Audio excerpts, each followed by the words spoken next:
ખેંચતાણ ચાલી રહી છે। ટિકિટ માટે અમરેલી જિલ્લાના 3 ધારાસભ્યોએ દિલ્હીમાં ધાવા નાખ્યા છે, જેમાં વિરજી ઠુમ્મરે દિલ્હીમાં કોંગ્રેસ નેતા અહેમદ પટેલ સાથે પણ મુલાકાત કરી। ધારીના ધારાસભ્ય જેવી કાકડિયા, સાવરકુંડલાના ધારાસભ્ય પ્રતાપ દુધાત દિલ્હી પહોંચી ગયા છે। ટિકિટ માટે પરેશ ધાનાણી પર પણ દબાણ બનાવવામાં આવી રહ્યું છે।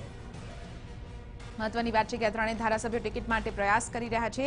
અમરેલીના 3 ધારાસભ્યો જેવી કાકડિયા, પ્રતાપ દુધાત દિલ્હી પહોંચ્યા છે અને અમરેલી કોંગ્રેસમાં પણ એક રીતે ખેંચતાણ યથાવત છે।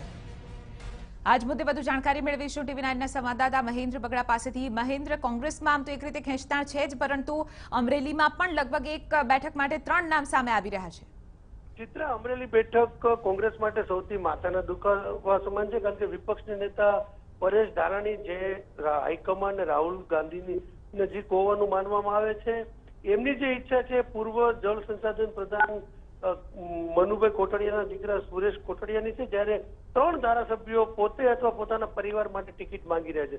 સાવરકુંડલાના ધારાસભ્ય પ્રતાપ દુધાત કોઈ પણ સંજોગોમાં પોતાની ટિકિટ માટે દિલ્હીમાં અડિંગો જમાવીને બેઠા છે, તો લાઠીના ધારાસભ્ય વિરજી ઠુમ્મર એમની દીકરી જેની ઠુમ્મર માટે પ્રયાસ કરી રહી છે। જોકે થોડી વાર પહેલા વિરજી ઠુમ્મર અને જેની ઠુમ્મર દિલ્હીથી પરત આવી ગયા છે, લગભગ 1 કલાક પહેલા। જ્યારે ધારીના ધારાસભ્ય જેવી કાકડિયા પ્રથમ એમની પત્ની કોકિલાબેન માટે માંગતા હતા, હવે એમણે પોતાની દાવેદારી રજૂ કરી છે। એટલે 4 લોકો જે પાટીદાર ધારાસભ્યો ચારે ટિકિટ માટે મથામણ કરી રહ્યા છે। સામે પક્ષે ભાજપે નારાયણ કાછડિયાને રિપીટ કરી દીધા છે 2 ટર્મના સાંસદને। એટલે કોંગ્રેસ માટે સૌથી જો માથાકૂટ હોય તો એ અમરેલીની બેઠક છે અને હજી સુધી એ ખેંચતાણ ચાલુ જ છે।